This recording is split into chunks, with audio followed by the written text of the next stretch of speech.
Pra você ter a melhor água na empresa ou em casa, pra matar a sede ou hidratar a vida, peça filtro, use filtro soft da Pelizaro. Água pura, natural, é a preferida. Em cores preto, prato, branco, pra você escolher. Pelizaro é muito mais saúde pra beber. Água para todas as estações. Pelizaro, distribuidor para o oeste catarinense. Fone 34 44 13 51, Concórdia.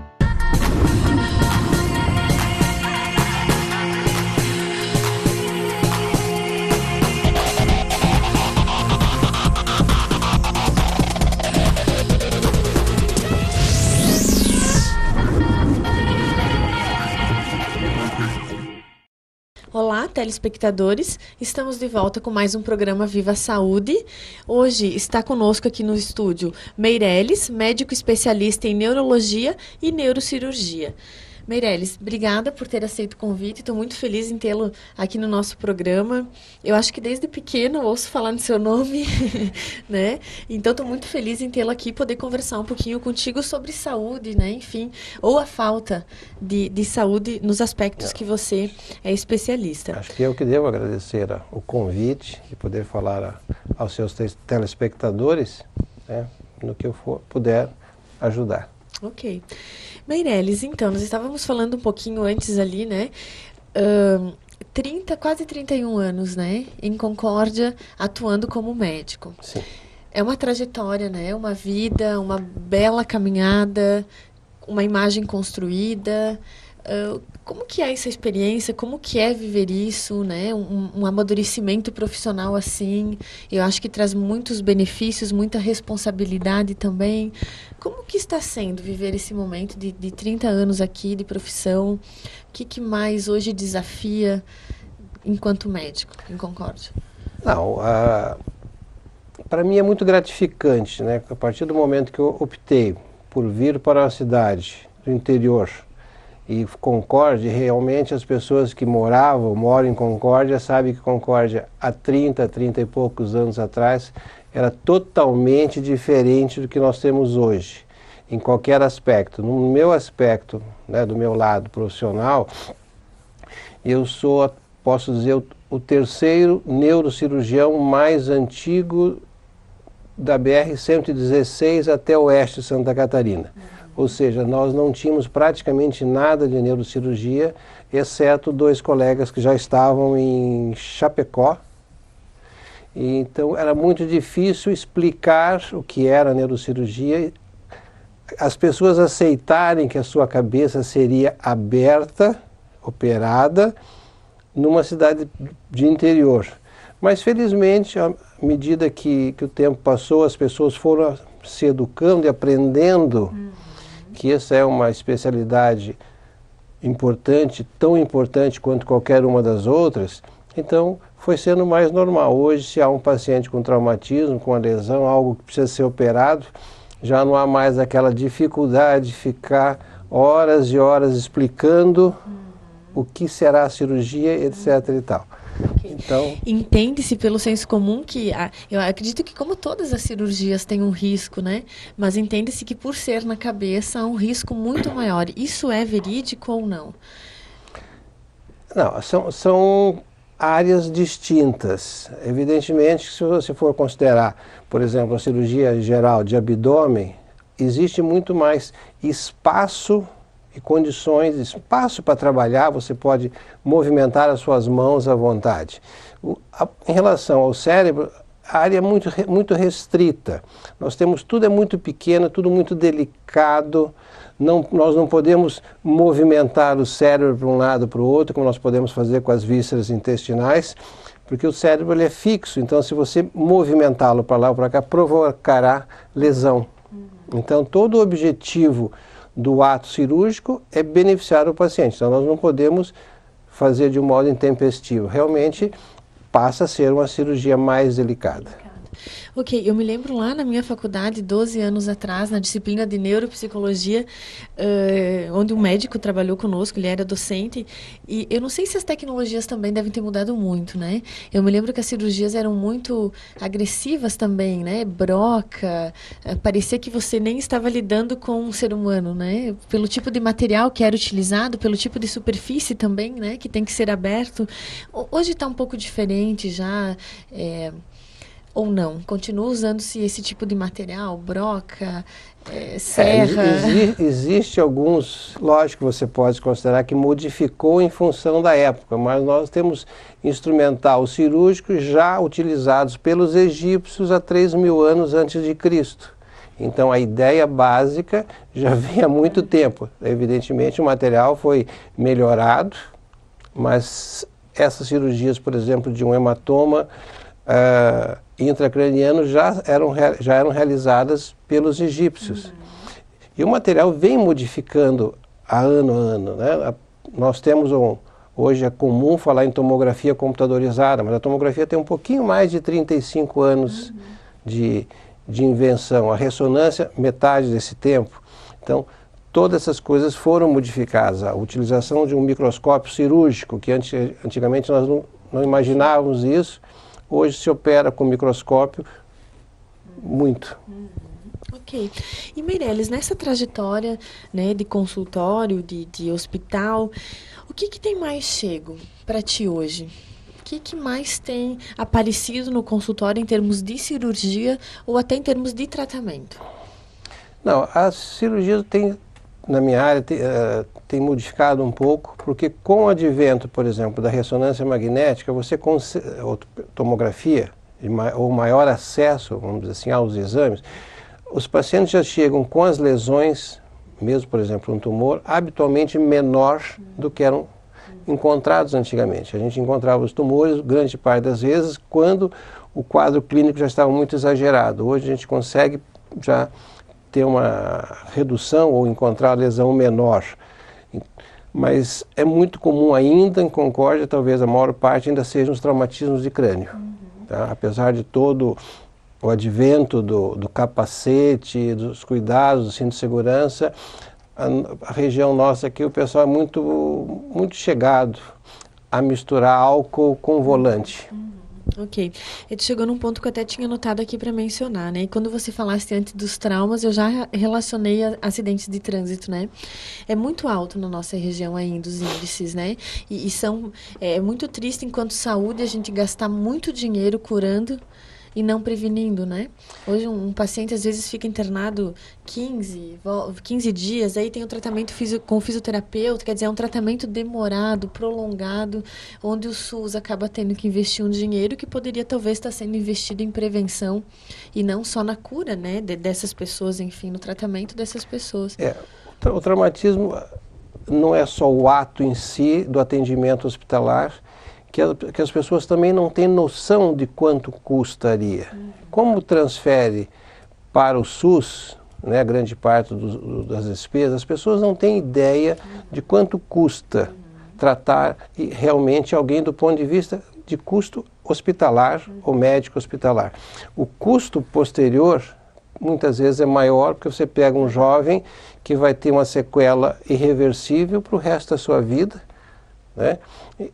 Isso geralmente o pessoal não lembra muito disso, mas realmente eu sempre tenho dito nos últimos tempos, que nesses meus 35 anos de profissão, o que me cansa mais é explicar para as mães, para as famílias, a gravidade do traumatismo de crânio do seu filho e que muitas vezes ele não vai ter retorno, que ela vai perder o seu filho porque as causas continuam sendo as mesmas de quando eu comecei a trabalhar. Alta velocidade, irresponsabilidade, álcool à vontade, agora associado a drogas, né, ilícitas. Então, quer dizer, continua a mesma história dos últimos anos. Então, o que tem me cansado realmente em termos profissionais é conversar com as mães. É um pouco instigante querer saber um pouquinho mais sobre as causas, né? Por que que a gente não consegue diminuir os acidentes de trânsito hoje? A psicologia também se preocupa muito com isso, né? Porque nós participamos desse processo enquanto avaliadoras, mas é uma avaliação momentânea, pontual. Também não dá para garantir que naquele momento o sujeito vai permanecer, né? Por 5 anos com aquele comportamento. Enfim. Meirelles, eu queria falar um pouquinho também contigo sobre os AVCs, que tem sido muito comum, a gente ouve muito em pessoas jovens. Me parece que um tempo atrás era muito mais comum com pessoas mais velhas. Enfim, né? Tem chegado bastante. Quais são as principais causas do AVC? Tá. O AVC, ou seja, o acidente vascular cerebral, ele pode ter 2 tipos. Ele tem um chamado isquêmico e o hemorrágico. O isquêmico é aquele que ocorre por uma obstrução, por falta de sangue no cérebro, e o hemorrágico quando existe uma ruptura de um vaso, de uma veia, provocando então um sangramento cerebral. Eles são distintos e o isquêmico é menos grave do que o hemorrágico. Não, ele é grave, mas não tanto quanto o hemorrágico. E habitualmente os isquêmicos, eles têm a causa principalmente em hipertensão, diabetes, sedentarismo, estresse, aumento das gorduras, colesterol, triglicerídeos e companhia. E nas mulheres jovens existe o anticoncepcional, que também leva um pouco de culpa nesses processos. E ao passo que o hemorrágico, se não for por uma lesão congênita, ele é basicamente em função da idade e da hipertensão arterial. Lógico, diabetes, etc. Todos. Ok. A gente vai encerrar o primeiro bloco agora, Meirelles, e a gente já retorna para continuar falando um pouquinho mais, né, sobre o acidente vascular cerebral, que eu acho que causa bastante questionamento ainda. As pessoas gostariam de entender e prevenir melhor também, né, esse acontecimento que acho que, se a gente trabalhar na prevenção, a gente consegue fazer com que diminua bastante esse índice, né? Encerramos, então, o primeiro bloco do programa Viva Saúde e retornamos em breve para continuar o nosso bate-papo.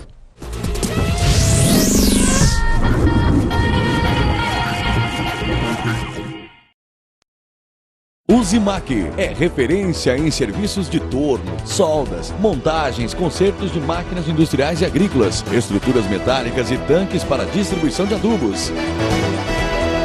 Agilidade, qualidade, compromisso, credibilidade e profissionalismo. Maximize sua produção e rentabilidade, usufruindo dos serviços especializados da Uzimac. Uzimac, fone 49-3442-4084.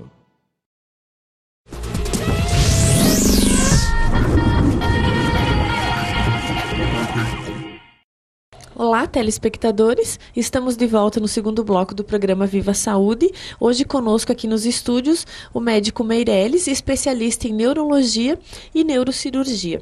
Meirelles, falávamos antes no primeiro bloco sobre os acidentes vasculares cerebral, que hoje tem sido uma consequência, né, da hipertensão, da obesidade, como tu bem mencionaste. Será que, de certa forma, é uma evolução isso? Por que a gente melhorou em alguns aspectos, né, em termos de acesso a informações? Hoje temos mais produtos à nossa disposição. Tu consegue encontrar frutas de tudo que é tipo, alimentação. Tu consegue ter todo tipo de academia, de profissional para te assessorar, para fazer atividade física. E, ao mesmo tempo, a gente vê todo esse aumento de doenças causadas, né, por sintomas dessa modernidade, desse mundo contemporâneo. O que tem acontecido? Bom, inicialmente nós temos que lembrar que nós estamos envelhecendo. A população de mais idade aumentou e tem aumentado progressivamente. Nós temos ainda uma má educação alimentar impressionante. É difícil uma casa que não tenha um churrasco no fim de semana. Nós nos alimentamos felizmente bem e demais. Há um hábito ainda tradicional na região de comer gordura que molha na farinha, achando que isso resolve, quando na verdade a pessoa está se entupindo de gordura, está tentando fazer uma obstrução lenta e progressiva das suas artérias, tanto faz das artérias cerebrais quanto das coronárias, quer dizer, é um risco que nós corremos sempre. Então, a alimentação ruim, preguiça ou sedentário, há um mau controle muitas vezes da pressão arterial, porque as pessoas tomam remédio, a pressão está boa, param com remédio. Aí começa a controlar a diabetes com a medicação, o diabetes melhorou, suspende a medicação porque a diabetes estava legal, errado. Então, o estresse do dia a dia é outro grande fator. Então, na verdade, nós envelhecemos e não mudamos os hábitos. Então, fica difícil realmente de prevenir se as pessoas não assumirem que precisam fazer atividade física também. Okay. Mudar algumas atitudes, né? E como é difícil, né? Mudança de hábito, mudança de atitude. E, Meireles, quais são as principais consequências, né? Por exemplo, se eu for um sujeito suscetível, né, ao AVC, eu vou ter alguns sintomas antes, eu tenho como perceber, porque a gente ouve muito comumente, né, as pessoas dizerem, a pessoa estava normalmente no seu, né, ambiente de trabalho ou na sua casa e foi pega de surpresa. A gente sabe que a hipertensão é uma doença silenciosa, mas enfim, tem algumas outras coisas que eu posso observar no meu corpo, no meu comportamento, para perceber que talvez eu precise estar buscando um médico, fazer alguns exames para que não ocorra um AVC, ou ele ocorre de surpresa? Não. Alguns tipos, vamos considerar o isquêmico, ele muitas vezes a pessoa vem tendo pequenos AVCs, aí de repente um braço ficou amortecido ali poucas horas, melhorou, ficou bom, ou um lado do corpo ficou meio amortecido, um pouco sem força, mas foi rápido, quer dizer, já há um aviso de que alguma coisa não está funcionando. Entende? Mas na maior parte das vezes ele ocorre sem aviso anterior, sem aviso prévio. Porque daí a expressão acidente vascular, quer dizer, é uma coisa súbita. E é evidente que dependendo da extensão da lesão, a localização da lesão, as sequelas serão muito variáveis. E a lesão e a localização vai depender do sujeito ou não? Bom, lógico, depende da estrutura arterial dele, das artérias, né? Mas depende, às vezes, da questão do tamanho da lesão, do trombo que vai obstruir artérias. Pode ser um trombo pequeno, proveniente do coração, ele pode ser proveniente das artérias carótidas. E, então ele vai obstruir aonde aquele trombo chega a encontrar um vaso que ele não passe. E a partir daquele ponto onde ele obstrui em diante há uma falta de sangue. Ok. E quais são as principais consequências que você observa de pacientes que sofreram um AVC? Em relação ao AVC, você tem todos os tipos ou toda uma gama de lesões. Porque você tem pacientes que, dependendo da área do cérebro afetada, perderá a fala, que poderá ou não recuperar, ele perderá a movimentação da metade do corpo, e é a metade sempre exata, incluindo muitas vezes as cordas vocais, então dificultando depois a falar e a respirar. E essa paralisia completa poderá, em alguns pacientes, permanecer completa, mas a grande maioria começa a recuperar progressivamente e total é muito difícil, mas pelo menos consegue recuperar bastante. Essa lesão do cérebro, vamos supor a fala, que foi afetada, essa recuperação, ela ocorre, é como se a gente tivesse que aprender novamente, é como se, falar bem de maneira de senso comum, é como se apagasse a nossa capacidade, o que danifica? Falando especificamente da fala, que eu acho que é o que mais comum a gente vê, né? A fala, primeiro nós temos que lembrar que a fala, o centro da fala só existe no hemisfério cerebral esquerdo.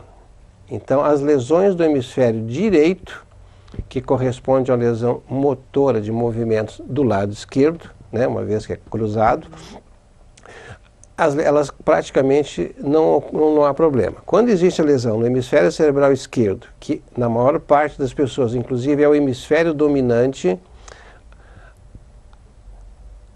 essa área poderá voltar a funcionar ou não.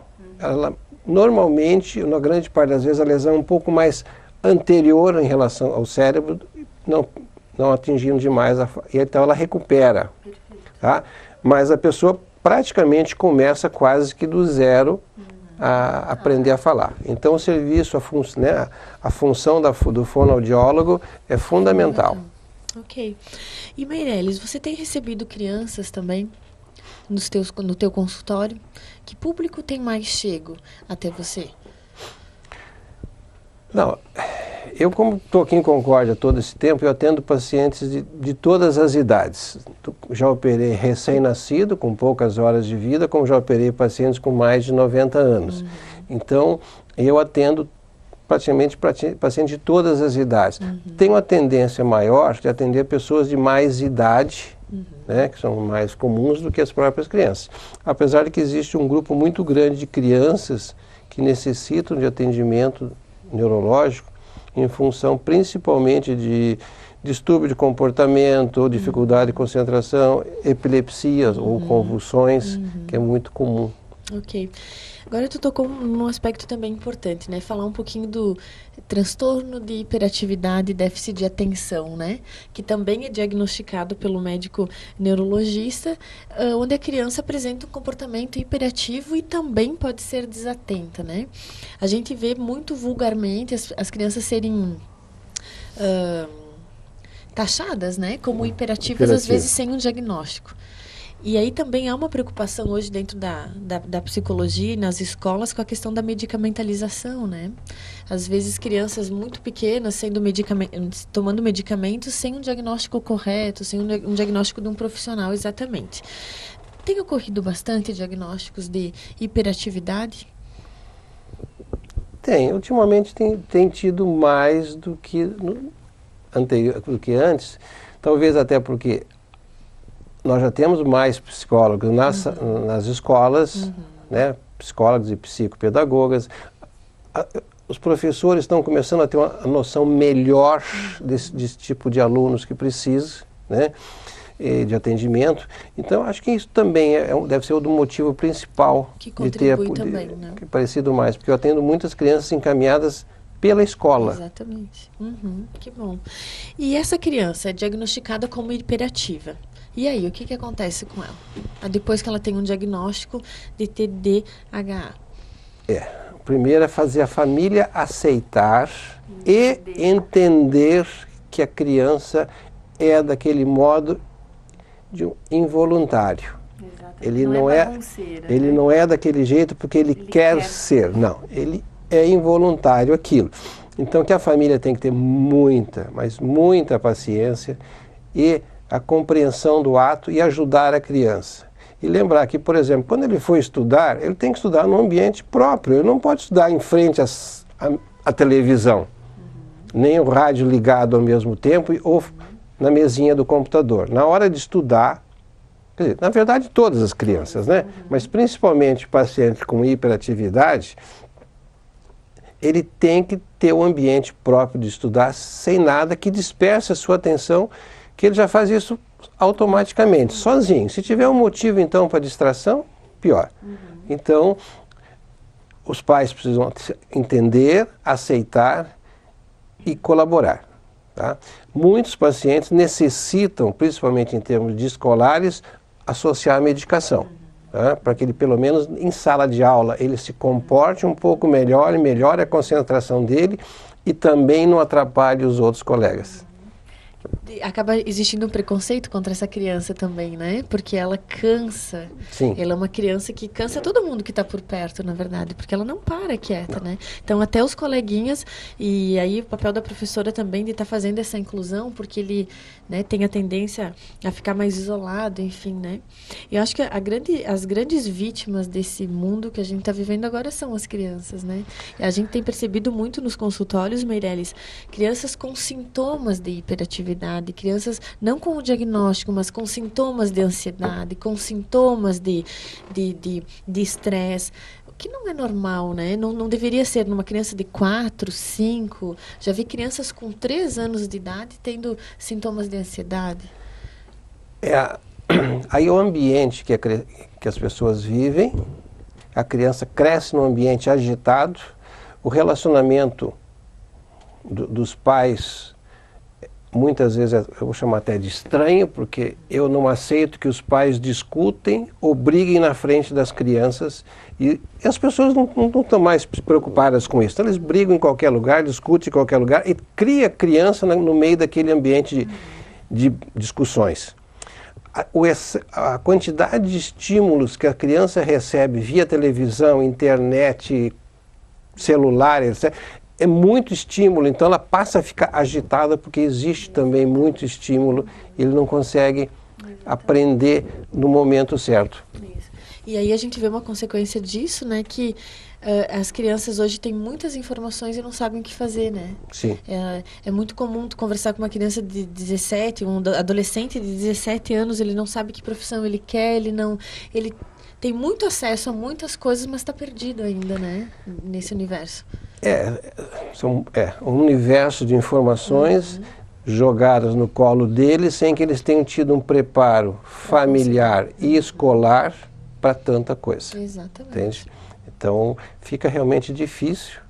E até porque hoje em dia as crianças são criadas sem responsabilidade, né? Exatamente. Então, fica difícil. Eu sempre falo, se a gente soubesse quanto é, né? Que responsabilidade é ter um filho, eu acho que as pessoas pensariam mais, né? Mas, é que é bom fazer, né? Bom. Exatamente, é. E, Meirelles, como que a gente pode se dar, né, para falar sobre isso? Cuidar do nosso cérebro, né? A gente não enxerga, enfim, é bem mais fácil tapar alguma situação dele do que um machucado físico, algo que é visível, que as pessoas veem que está machucado. O estresse ninguém enxerga, só se eu ficar agressivo, né? Enfim, o meu comportamento, ele, né, parece que fica mais escondidinho. Como que a gente pode cuidar do nosso cérebro? Não, você tem que manter o seu cérebro primeiro em atividade. Sempre, se possível, evitar a depressão, né? Porque a depressão facilita a lesão do cérebro. É uma das causas já consideradas como tendência ao Alzheimer, são as pessoas depressivas. Então você tem que manter teu cérebro em atividade. Ler, fazer palavras cruzadas, conversar, escolher os programas de televisão para assistir, que tem programas que, na verdade, eu acho que eles só queimam os neurônios sem ajudá-los, né? Cuidar da sua saúde, da sua pressão, da sua diabetes, do organismo de um modo geral e manter a atividade física. Perfeito. Encerramos então o programa Viva Saúde dessa semana. Agradeço, Meirelles, pela tua disposição de estar aqui conosco, dando essa aula, né, sobre neurologia. É sempre maravilhoso falar sobre isso, instigante, e deixar o nosso espaço aberto para sempre que você se sentir à vontade, estar convidado a voltar aqui. Eu que agradeço a atenção de vocês. Okay. Muito obrigado.